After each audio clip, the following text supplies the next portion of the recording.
About a year after 9/11, I took a class, and in that class, I received credit for studying a book called In the Aftermath of 9/11, The Psychology of Terrorism. And this book was research about the effects on the human psyche, emotions, and behaviors of people who had been exposed vicariously or otherwise to terrorism, and the fear that they would die suddenly and unexpectedly, even if that fear was not logical, considering where they lived or what they did for work and that sort of thing.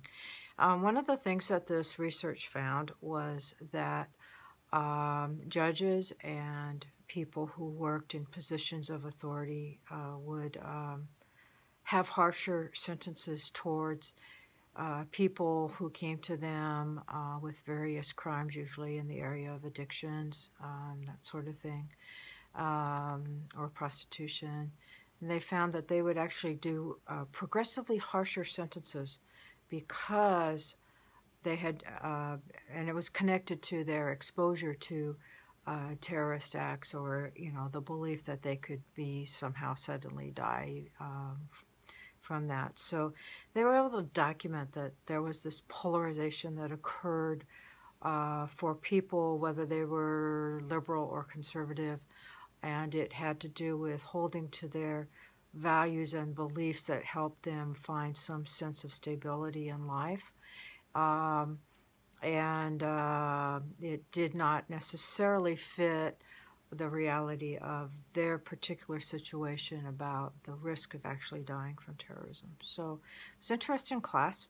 I would suggest the book would be a good study for a number of people who are interested in this topic, but it was really describing the effect of trauma, PTSD, when that it comes from terrorism. So I want to point out something that it says in the Bible that I find interesting, because to me this is talking about some elements of PTSD when it comes to a country or a group of people.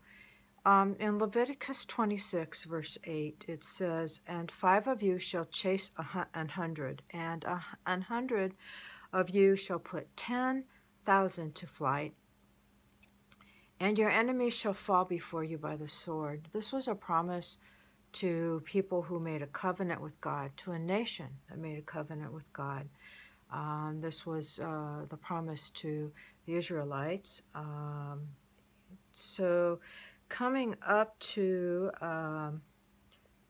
verse 16, if they did not keep that covenant, if they fell away from their walk with God, it says, "And also, I also will do this unto you. I will even appoint over you terror, consumption, and the burning ague, that shall consume the eyes and cause sorrow of heart. And ye shall sow your seed in vain, for your enemies shall eat it." And verse 17, "And I will set my face against you, and ye shall be slain before your enemies. They that hate you shall reign over you, and ye shall flee when none pursueth you."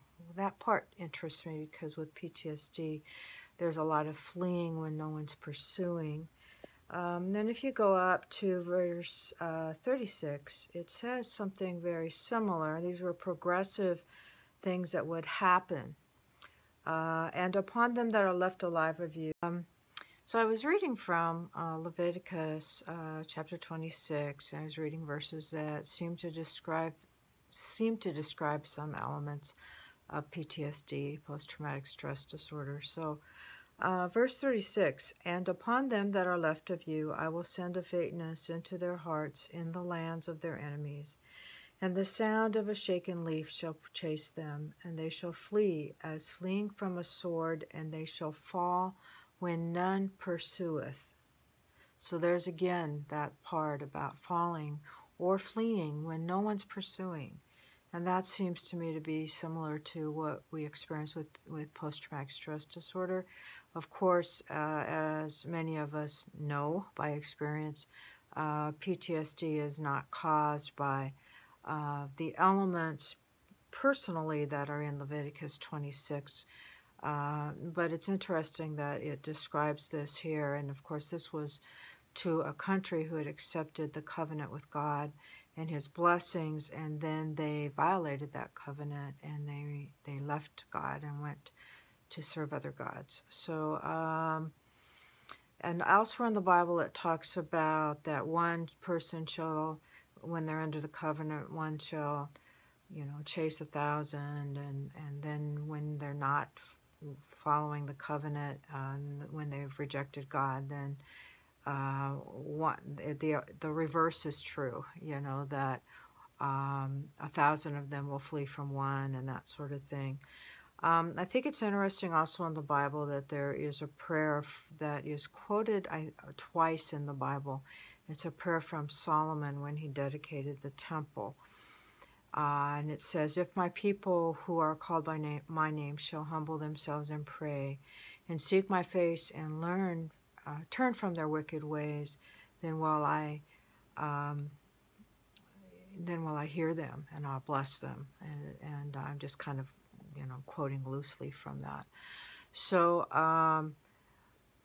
Jesus says in the Bible that, the Beatitudes and elsewhere in the New Testament, that those who mourn, those who are aware of their poverty, seek him and they receive great riches and blessings. And who mourns but those who can sense that they've had some trauma in their lives, and that a lot of times that trauma isn't because of what they've done, but what's been done to them. And war is certainly one example of that with terrorism. So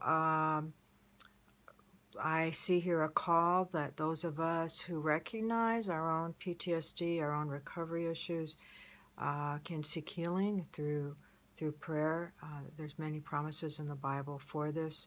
But also, the Bible says that those who have a lot of pride, they don't see their needs. They're denying the effects of trauma on their lives, or things going on around them. Then they don't seek to be blessed or to receive healing. So, but once again, as we're reading these verses, whether it's in Leviticus 25 or 26.